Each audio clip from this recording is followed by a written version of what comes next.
మేము స్వర్ణగిరి టెంపుల్కి బయలుదేరినాం. ఇప్పుడు టైం మార్నింగ్ 4:45 అవుతుంది.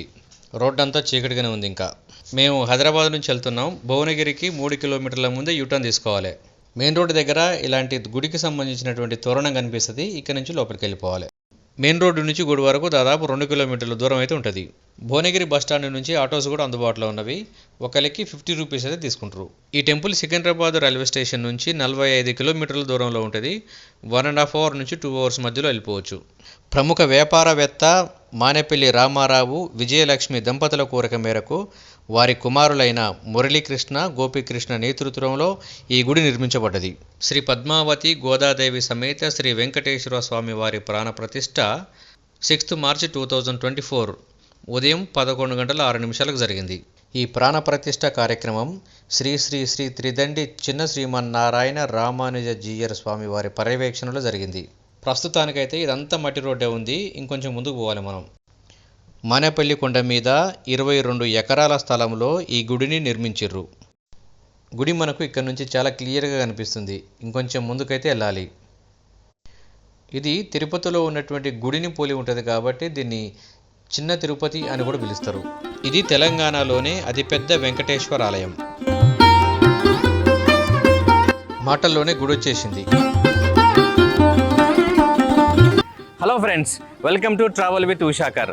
ఈరోజు మనం తెలంగాణలోనే అతి పెద్దదైనటువంటి శ్రీ వెంకటేశ్వర స్వామి దేవాలయం దగ్గరికి వచ్చినాము. ఇది భువనగిరికి అతి సమీపంలో ఉంది. ఈ టెంపుల్ అయితే మనం ఈరోజు ఎక్స్ప్లోర్ చేస్తున్నాము. So let's go inside. Entrance దగ్గర నుంచి గుడి వరకు వెళ్ళేటువంటి ఈ మార్గాన్ని రామానుజ మార్గాన్ని అంటాం. ఇంకొంచెం ముందుకు రాగానే ఒకవైపేమో కారు పార్కింగ్, మరొక వైపేమో బైక్ పార్కింగ్ అయితే అందుబాటులో ఉంటుంది.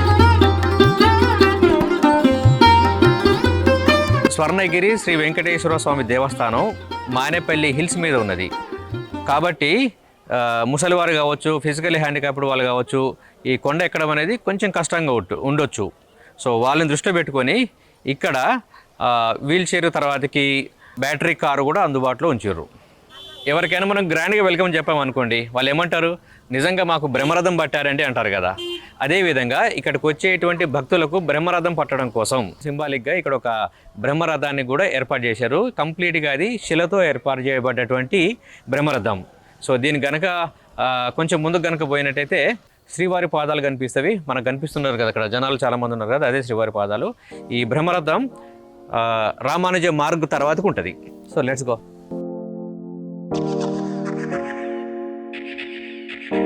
ఇక్కడ ఉన్నటువంటి ఈ వెంకటేశ్వర స్వామి దేవస్థానాన్ని యాదాద్రి తిరుమల దేవస్థానం అని కూడా అంటాం. తిరుపతిలో ఉన్నటువంటి వెంకటేశ్వర స్వామి గుడికి తర్వాత ఇక్కడ ఉన్నటువంటి ఈ గుడికి అయితే చాలా దగ్గర సంబంధం ఉంది. ఎగ్జాంపుల్, తిరుపతికి వెళ్ళే తిరుమల గుడికి చేరే ముందు మనం అలిపిరిలో ఉన్నటువంటి స్వామివారి పాదాలను తాకి మనం దర్శనానికి అయితే వెళ్తాం కదా. అదేవిధంగా ఇక్కడ ఈ గుడి దగ్గర కూడా స్వామివారి పాదాలు అయితే మనకు కనిపిస్తాయి. ఈ స్వామివారి పాదాలను తాకిన తర్వాతకి నెక్స్ట్ మనం దర్శనానికి అయితే వెళ్తాం.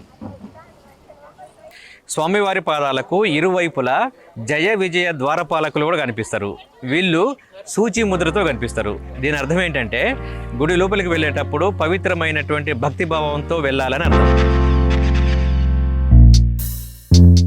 తిరుమలలోని అలిపిరి వద్ద శ్రీవారి పాదాలకు దండం పెట్టుకొని ఏ విధంగా అయితే మనం దర్శనానికి వెళ్తామో అదేవిధంగా ఇక్కడ కూడా గుడికి వెళ్లే ముందు శ్రీవారి పాదాలను దర్శనం చేసుకొని మనం ముందుకెళ్ళాలి.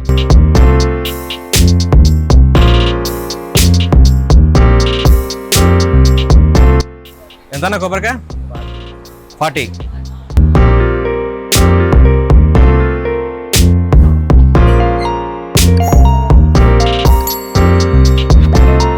ఈ మెట్లు ఎక్కేటువంటి మార్గంలో మనం ఇక్కడ ఎల్లో కలర్లో చూడవచ్చు బోర్డ్స్, లెఫ్ట్ రైట్ ఉన్నవి గోవిందనామాలు. ఇలా చదువుకుంటూ దేవుని స్మరించుకుంటూ మీదికైతే వెళ్ళొచ్చు. స్వామివారి పాదాల నుండి గుడి వరకు మొత్తం 108 మెట్లు ఉంటవి. ఇది చూడండి ఒకసారి, ఈ మెట్ల దారి ఎంత పెద్దగా వెడల్పుకుందో. ఈ మెట్లు కూడా చాలా కంఫర్ట్గా ఉంటాయి నడవడానికి, కాబట్టి ఎలాంటి ఇబ్బంది లేకుండా వెళ్ళిపోవచ్చు. ప్రతి మెట్టు 4 ఇంచుల ఎత్తు మాత్రమే కలిగి ఉండడం వల్ల మనకు ఏదో మెట్లెక్కిన ఫీలింగ్ అనిపించదు, జస్ట్ నడిచిన ఫీలింగ్ మాత్రమే అనిపిస్తుంది. నడిచే మెట్లు 10 మండపాల కలయిక. ఇది విష్ణువు యొక్క దశావతారానికి చిహ్నం.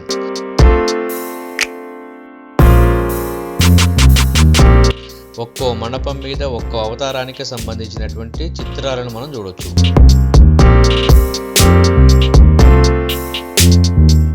మెట్లకు వచ్చిన తర్వాత ఇమీడియట్గా రైట్ సైడ్లో గరుడ మండపం కనిపిస్తుంది మనకు. ఈ ఆలయ క్షేత్ర పాలకుడు వెంకటేశ్వరుడి యొక్క వాహనం గరుత్మంతుడు. మనకు కనిపిస్తున్నటువంటిదే ఫ్రీ దర్శనానికి దారి. దీని పక్కనే అర్చన ప్రవేశం అని మరొక దారి కూడా ఉంటుంది. దీనికి 100 రూపాయల టికెట్ అయితే తీసుకోవాల్సి ఉంటుంది. మానేపల్లి విజయస్తంభం. ఇది 54 అడుగుల ఎత్తైన ఏకశిలా స్తంభం. పూర్వకాలంలో అయితే రాజులు వారి యొక్క విజయానికి ప్రతీకగా ప్రతిష్ఠించేవాళ్ళు. ఆధునిక కాలంలో భగవంతుని కంటే గొప్ప విజయం ఏముంటుంది చెప్పండి? ఇది తూర్పు రాజగోపురానికి ఎదురుగా ఉంటుంది.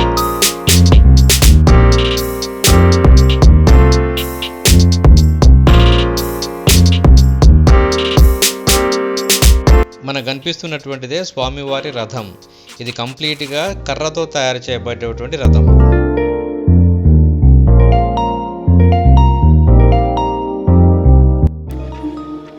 ఇది గర్భాలయ గుడి. మనకు దాని తర్వాత కనిపిస్తున్నటువంటిది అంతా కూడా మాడవీధి. గర్భాలయ గుడి వెనుక శ్రీ వాసవి అమ్మవారి సన్నిధి కూడా కనిపిస్తుంది, చూడవచ్చు మనం. ఈ ఏనుగు ఆవు బొమ్మల కోసం మాత్రం సెల్ఫీలకు బీభత్సంగా డిమాండ్ ఉంది ఇక్కడ.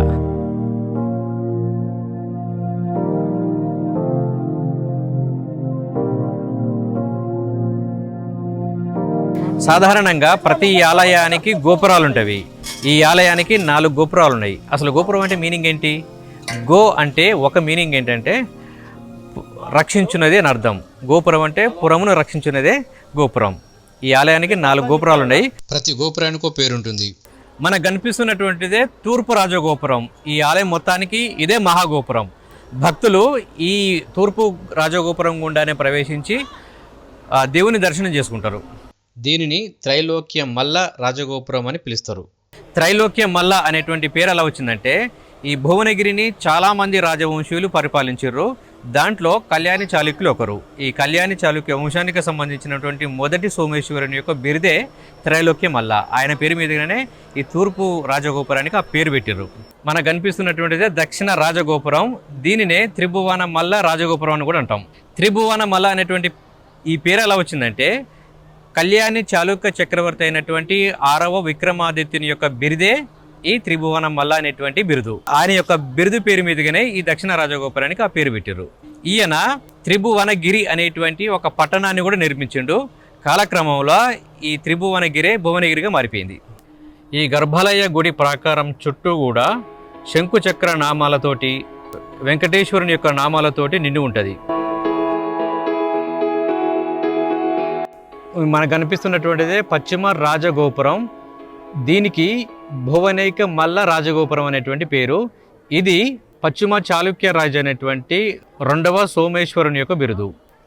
మనకు కనిపిస్తున్నటువంటిది తూర్పు రాజగోపురం, తర్వాతకి ఇదేమో పశ్చిమ రాజగోపురం. ఈ రెండింటి మధ్యలో గర్భాలయ గుడిని అయితే మనం చూడొచ్చు. మీద విష్ణు చక్రం కూడా కనిపిస్తుంది కదా, ఇదే ఆ గర్భాలయ గుడి. ఈ గర్భాలయ గుడి పక్కనే కనిపిస్తున్నటువంటి ఈ పేద బిల్డింగే స్వామివారి కళ్యాణ మండపం. వెంకటేశ్వర స్వామి నిత్య కళ్యాణాన్ని ఒకేసారి 1200 మంది చూడొచ్చు. ఇది నేను వచ్చినప్పుడు ఇంకా స్టార్ట్ కాలేదు. ఏప్రిల్ 10, 2024 నుంచి స్టార్ట్ అవుతుంది. గర్భాలయ గుడి వెనుక శ్రీ వాసవి అమ్మవారి సన్నిధి కూడా కనిపిస్తుంది, చూడవచ్చు మనం. ఈ గుడి దగ్గర నుంచి మనం మెయిన్ రోడ్డు ఇదే దారి. సో ఒక్కసారి అవుట్ సైడ్ వ్యూ కూడా చూద్దాం ఎలా ఉంటుంది అనేది. ఇదే ఆ వ్యూ పాయింట్.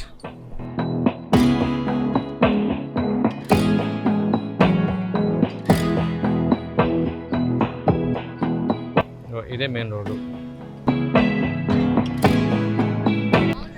మార్నింగ్ యాక్చువల్గా మేము వచ్చినప్పుడు ఎవరు లేరు, పెద్దగా రష్ లేదు. ఇప్పుడు చూడండి ఒకసారి రష్ వెళ్తుందో, జనాలు ఫుల్ ఉన్నారు. మనకు కనిపిస్తున్నటువంటిది ఉత్తర రాజగోపురం. దీనికి రాయ గజకేశరి గోపురం అని కూడా పేరు. ఇది కాకతీయ మహారాణి అయినటువంటి రాణి రుద్రమాదేవి యొక్క బిరుదు. ఈ విధంగా 4 గోపురాలకు 4 పేర్లను అయితే పెట్టారు వాళ్ళు. దేవుని యొక్క దర్శనం అయిపోయిన తర్వాతకి భక్తులు ఈ ఉత్తర రాజగోపురం నుంచే బయటకు వస్తారు. బయటికి రాగానే మనకు 27 అడుగుల ఎత్తు కలిగినటువంటి ఒక హనుమాన్ యొక్క విగ్రహం కనిపిస్తుంది. శిలతో తయారు చేసినటువంటి విగ్రహం ఇది. ఇక్కడ ఉన్నటువంటి ఈ హనుమంతుడికి కార్యసిద్ధి హనుమాన్ అనేటువంటి పేరు. ఈ హనుమంతుడు ఒక రథం మీద నిల్చొని ఉంటాడు. ఈ రథం చూడడానికి ఎలా ఉంటుందంటే హంపీలో ఉన్నటువంటి విజయ విఠల ఆలయంలో ఏ విధంగా రథం అయితే ఉంటుందో అదే రథాన్ని పోలినటువంటి రథం ఇక్కడ కూడా కనిపిస్తుంది. సో దీనికి జయద్రథం అనేటువంటి పేరు ఈ రథానికి. ప్రజెంట్గా మనం జలనారాయణ స్వామి సన్నిధికి అయితే వచ్చినాము. ఇక్కడ కోనేరు ఉంటుంది. కోనేరు లోపల శ్రీమన్నారాయణుడు ఇక్కడ ఉంటాడు. సో ఒకసారి లోపల పోయి చూద్దాం ఒకసారి మనం ఇది కూడా.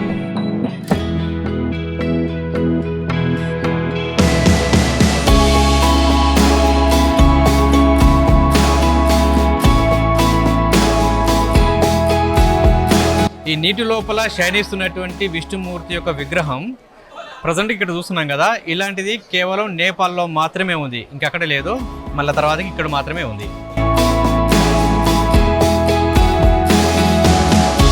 మీరు చూస్తున్నటువంటి ఈ వీడియో గుడి ప్రారంభమైన 16 రోజులకు తీసింది.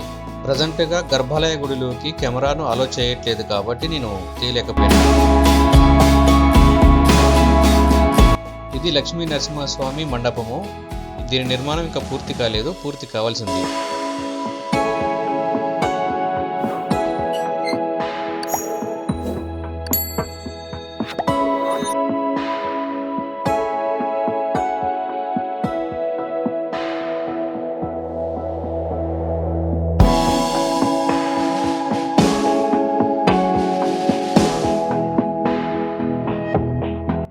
గుడి బయట తెల్లగా కనిపిస్తున్న మట్టి రోడ్డే మనం వచ్చినటువంటి దారి. ఎలా ఉంది చూడండి. ఇప్పుడు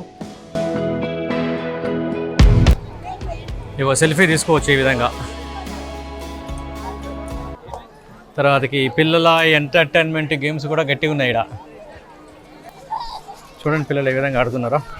ఈ షూట్ చేయడంలో సహాయం చేసింది. Thank you veena. ఓకే మావయ్య, మీకు ఎలా అనిపించింది? చాలా చాలా చాలా బాగుంది. అండ్ ఇక్కడికి వచ్చాక ఎంతమంది ఎవరికైనా స్ట్రెస్ ఉంటే మాత్రం హ్యాపీగా రిలీజ్ అయిపోతుంది అండ్ పీస్ఫుల్ మైండ్ అవుతుంది. Thank you. Support to travel with Ushakar. Yeah, so మీకు ఈ వీడియో నచ్చిందని అనుకుంటున్నాను. Thank you so much. ఈ వీడియో కనుక నచ్చినట్టయితే మీరు లైక్ చేయండి, సబ్స్క్రైబ్ చేయండి, చేయించండి.